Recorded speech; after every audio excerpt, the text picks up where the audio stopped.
Oi pessoal, tudo bem? Dr. Tiago Taton aqui. Hoje eu vou falar em particular com profissionais, estudantes de psicologia, sobre um dos principais livros que existem em português, traduzido sobre Mindfulness e Psicoterapia, esse livro dos professores Germer, Siegel e Fulton, tá? Que é uma das principais obras, já digo de antemão, que é um bom livro, é uma obra boa, bastante completa, com várias perspectivas, mas eu vou trazer aqui uma problematização que eu acho muito importante e que faz parte da minha vida acadêmica e da minha área de estudos, tá? Então, para quem não me conhece, eu sou psicólogo, especialista e mestre em ciência da religião, doutor em psicologia, fiz o estágio de pós-doutorado em psiquiatria e ciências do comportamento, por último aqui na URGS, na Universidade Federal do Rio Grande do Sul. Durante meu doutorado fiz meu estágio de doutorado no King's College de Londres com a professora Tamara Russell, que é uma neurocientista que trabalha dentro do campo de Mindfulness. Então, assim, esse é o livro que ele é encabeçado pelo professor Christopher Germer, que é um professor que tem bastante interesse no tema da psicologia budista, tá? Falar em psicologia budista por si só já é algo que pode trazer uma certa problematização dentro do campo de estudos culturais, tá? E toda a minha problematização vai ser em cima dessa questão de trazer uma ideia de psicologia budista, dizendo de antemão que eu sou um simpatizante do budismo, né? Um eventual praticante, já estive em retiros, tenho professores budistas, então não é nada contra o budismo, pelo contrário, é até uma forma de valorização ética e cultural do budismo. O livro ele abre na sua parte 1, tentando descrever o que é mindfulness, né? E já fala de uma psicologia budista. Então vai definir o que é mindfulness e vai falar já os dois primeiros capítulos, o primeiro capítulo do professor Germer e os outros dois capítulos, os outros dois autores, tá? Falando sobre psicologia budista, que são autores também simpatizantes ao budismo. Importante colocar todos os autores norte-americanos para a gente poder compreender como a cultura norte-americana também absorve e trata sobre a questão do budismo. No capítulo do professor Germer, onde ele vai falar de mindfulness, o que é e qual é a sua importância, ele vai fazer uma proposição de que psicoterapias podem ser baseadas em mindfulness, né, de que psicoterapias podem ser orientadas a mindfulness e também de que existe o próprio mindfulness do praticante ou da praticante. E depois vai propor um modelo de psicoterapia em mindfulness, né? Então ele vai falar psicoterapia orientada a mindfulness, informada em mindfulness e baseada em mindfulness. Na psicoterapia baseada em mindfulness, a gente já percebe um certo problema aqui, quando ele vai colocar juntos, lado a lado, falando em psicoterapia baseada em mindfulness, modelos que não são de psicoterapia, né, propriamente, demonstrando essa questão dessa mistura entre conhecimento budista americanizado, como Tara Brach, ao lado de Hayes e Smith, que aí já é um modelo de psicoterapia de fato, né, do Stephen Hayes. Vai colocar o Kabat-Zinn, que também não é psicoterapia. John Kabat-Zinn é um protocolo de intervenção, não é uma psicoterapia. Vai colocar Corner e Linehan, que é modelo de psicoterapia, Orsilio e Homer, que é modelo de psicoterapia, ao lado, por exemplo, do Mark Williams, do MBCT, que não é psicoterapia, que é protocolo. E vai colocar Joseph Goldstein, que também não é psicoterapia, é budismo americano, né?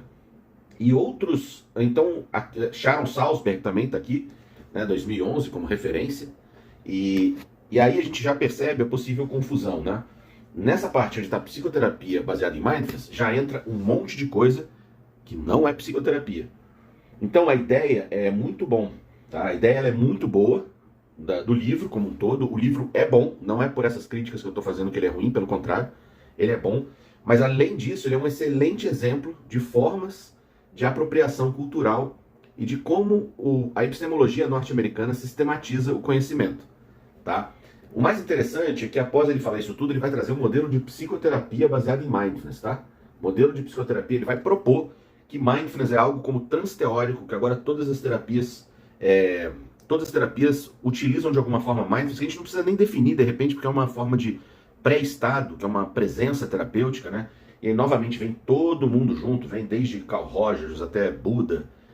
Isso é muito comum da epistemologia norte-americana, principalmente dentro de psicologia, né, do pragmatismo, de William James. E é claro, no modelo de psicoterapia de mindfulness, o que sustenta tudo é uma visão de mundo. Primeira parte, uma visão de mundo. O interessante aqui é que nessa visão de mundo, quando ele vai falar sobre a visão de mundo, toda terapia tem uma visão de mundo. Qual é a visão de mundo que ele vai trazer? Para um mindfulness transteórico, ele vai trazer Dukkha, Anicca e Anatta, que são a realidade do desconforto, a realidade da impermanência, a realidade do não eu, que são bases do pensamento budista, que aqui eles inclusive chamam de psicologia budista, lembrando que os budistas não chamam de psicologia, até porque psicologia é uma coisa da europeia, né? Não existe a palavra psicologia no budismo e nem os budistas consideram que eles têm uma psicologia. É gente que se apropria do pensamento budista e coloca dentro de uma categoria conhecida para nós, que é a categoria psicológica, né?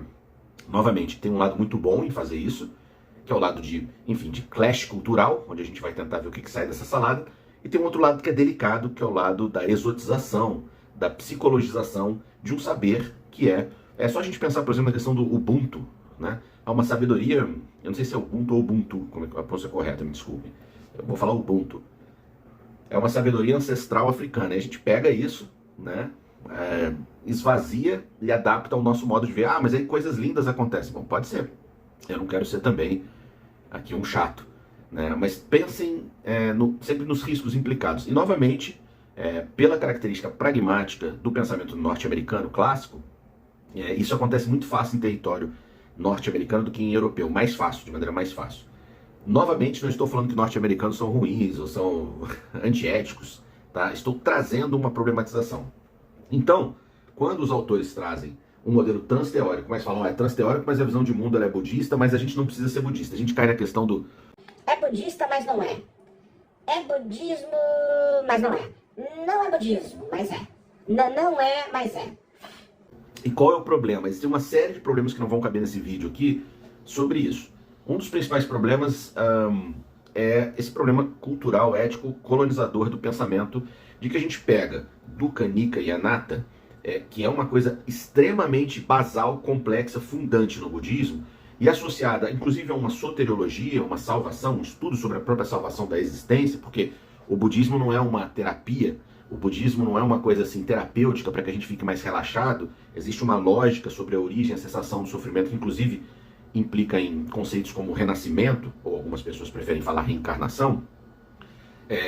E aí você esvazia aquilo que não interessa do budismo, pega o que interessa, operacionaliza e ensina aquilo fora do contexto original, né?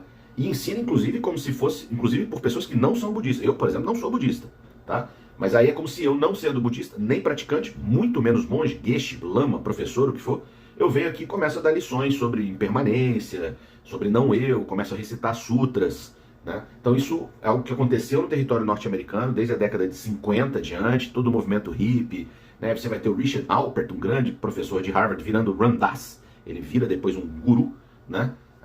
E aí isso vai acontecendo, essas formas de transformação da pessoa, do ensinamento.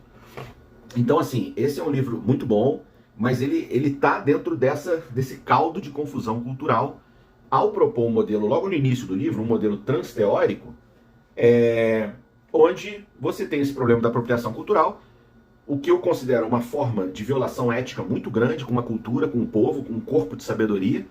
Por quê?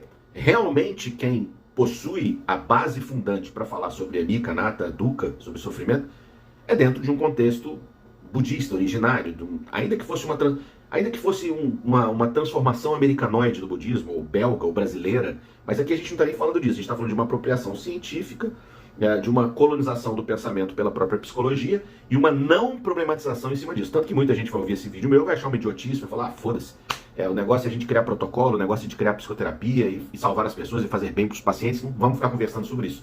Bom, você está pronto para morar em Iowa, nos Estados Unidos, comprar a sua casa e viver o American Dream, né? Porque o pensamento americano também te colonizou. Tudo bem, todos nós, né? Quem não? Então, tô fazendo essa problematização, veja se faz sentido para você, veja se você vai só me achar um chato, sei lá, um mimimi. Ai, quanto mimimi, deve ser maconheiro, sei lá, de repente você não vai gostar disso que eu tô falando aqui, não faz sentido para você. Agora, um outro problema que vem também não só esse problema cultural, mas um problema muito sério também de quando eu começo a trazer esses elementos budistas para um contexto da psicologia científica e eu começo a fazer uma psicologia semi-espiritual, semi-religiosa, uma psicologia marcada por um tom onde Buda está presente, mas não está, né? E às vezes a gente vai ver coisas, isso se transformar na internet ou no Instagram, num mindfulness que vai tocar em todos os níveis de espiritualidade. Agora, recentemente, um aluno me mandou uma pessoa com fotos de cultos neopentecostais evangélicos falando sobre uma mindfulness espiritual. Claro, uma distorção do ensinamento original ali da Marshalline Han da DBT, mas você vê que caminho que isso vai tomando, rapidinho você chega em Deus, em Jesus Cristo, em Buda. Isso pode invadir o setting terapêutico, a sessão, e ou os seus pacientes vão ser todos da sua religião e você vai correr o risco de violar o seu próprio código de ética da psicologia brasileira, né? E vai virar, sei lá, uma mistura de terapia com terapia informada por espiritualidade e religiosidade. E aí isso gera um problema. Agora vejam bem, eu não estou falando que a questão da espiritualidade e religiosidade não pode fazer parte de uma discussão ou de um processo terapêutico, mas não assim com o terapeuta ou a terapeuta trazendo valores religiosos ou espirituais, tanto no método, quanto na forma, quanto nas técnicas.